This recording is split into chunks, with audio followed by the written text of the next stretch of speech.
Can you imagine what it feels like to be scammed out of one Bitcoin? I mean, I can still see the transaction when I log into my account and how much it would have been today, but there's nothing I can do about it. Hi everyone, my name is Seraphine, and in this video, I will be sharing with you 9 financial mistakes I made in my 20s so that you can learn and not make them, or if you've made them already, know that you're not alone. The first is investing in things I didn't understand. I got into Bitcoin pretty early in 2016 and 2017 and got really burnt. So I got this connect through a friend to start buying and selling Bitcoin around when it was $500. So I would buy, hold, and then sell for like $550 to $600. I was making some nice profits, say $50 to $100 on top of my one Bitcoin investment. It was perfect until the same person introduced me to another Bitcoin mining investment program. And free. The deal was that you invest some Bitcoin and after 1 month, you get 50% return on your investment. And he said that he had already invested and was waiting for his return to come in so he can cash out. I had no idea how this Bitcoin mining thing worked. All I knew was that I was already making some money on the side and was willing to take another risk. So, convinced that it will be a quick deal and I can do it once and run away, I went on to invest my whole Bitcoin that was worth around $600 then, and that was the end of the story. The scheme turned out to be a scam and my whole Bitcoin gone. After that experience, I lost my capital, and that was the end of Bitcoin buying and selling for me as well, which also meant that I lost out of all the Bitcoin booming that happened later on. The lesson I learned from that is do not invest in something you do not understand. The second lesson I want to talk about is investing in get-rich-quick schemes. Anything that sounds too good to be true, for me, now, I'm running. Let me tell you a story. My auntie got a job after looking for a very, very long time with a stocks and shares investment company, and we were all so happy for her. She needed to bring in clients in order to grow, and it couldn't have come at a more perfect timing as we were on a school break and about to start a new semester in a few weeks' time. My dad had also just given us our pocket money, which was to be used in buying books, our transportation fare for the upcoming semester, clothes, and course registration fees. My auntie was struggling and she convinced us that it was a legit investment company.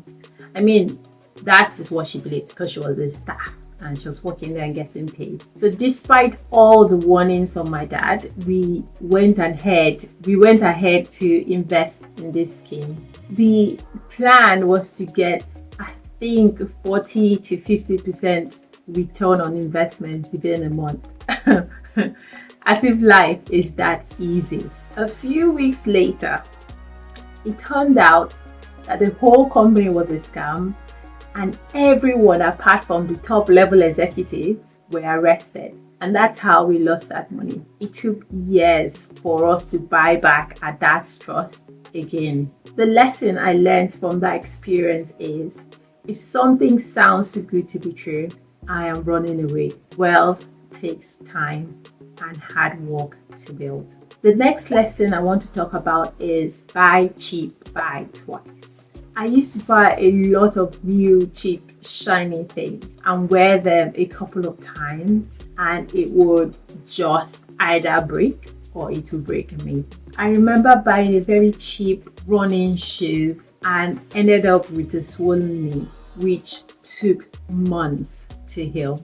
And that's when I was like, never again.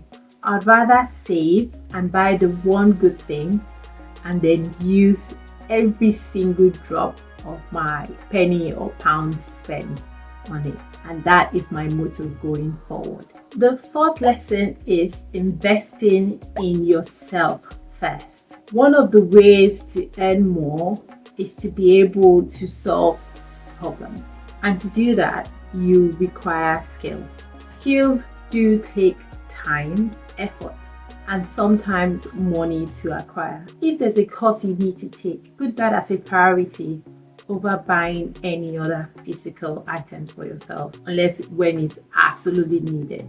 Pay for the course instead. It might look like you're not getting anything out of it, but you're gaining knowledge to be able to afford those things tomorrow.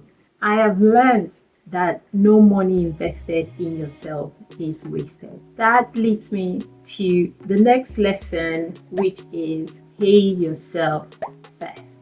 This one I started doing in my early 30s, especially when we were saving to buy our first house. What we did was we set up a direct debit for the house money to come out first, and then all the core bills will come out after, and whatever thing is left is what we'll spend for the rest of the month. That way I knew my goals were being met first and had no room for any distraction. The sixth lesson I want to share with you is make long-term goals.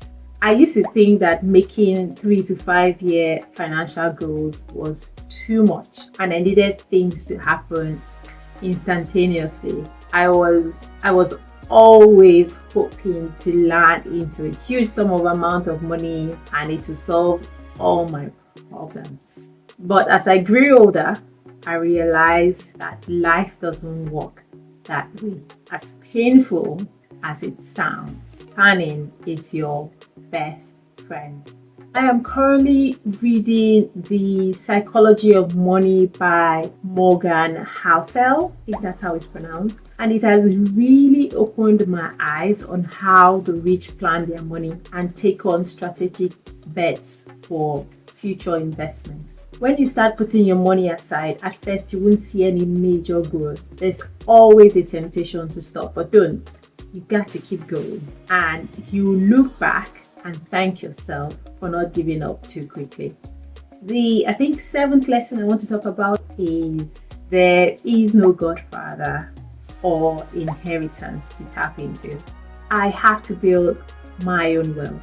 This one will sound funny to some people, but I used to honestly believe that somehow by stroke of luck I would fall into some form of inheritance money from a forgotten uncle somewhere. I am blaming the amount of Nigerian films I watched growing up as a child. So it's kind of like stuck in my head. I have come to realize that the financial decisions I make today will affect me tomorrow. And tomorrow comes really quickly. So I have to start today, like right now.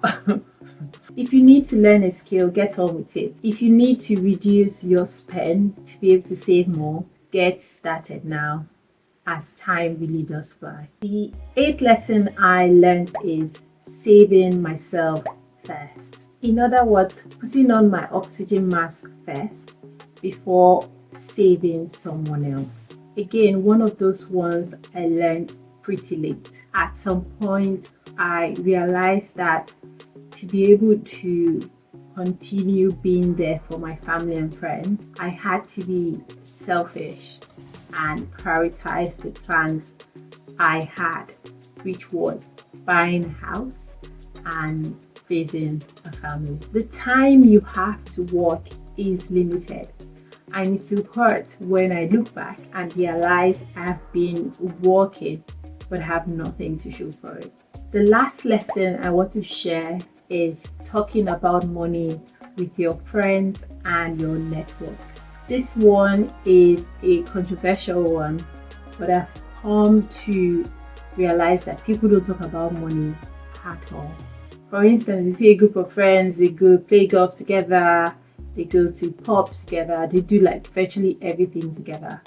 but they do not discuss money. It feels like some form of an unspoken taboo. I have been very lucky that my friends have openly shared what they make with me, which has helped guide my career decisions. I remember my friends sharing what they earn as a software engineer working in London a day, and oh my god, my brain exploded. I was like, that is possible. That is what I want to do. Then I don't know about you, but money is a big motivator for me. It kept me going even when things got tough. The thought of what I could potentially earn if I persisted kept me going even when I was on the verge of quitting. So that is the 9 financial lessons I learned in my 20s, and I wanted to share them with you. Every day is a learning opportunity for me, and there are many more lessons I am yet to learn. If you can relate to any of these ones that I've shared, I would love to hear from you in the comment section below. Thank you for watching, and please like, share, and also smash that subscribe button for my YouTube side hustle. I'll see you in my next video. Bye bye.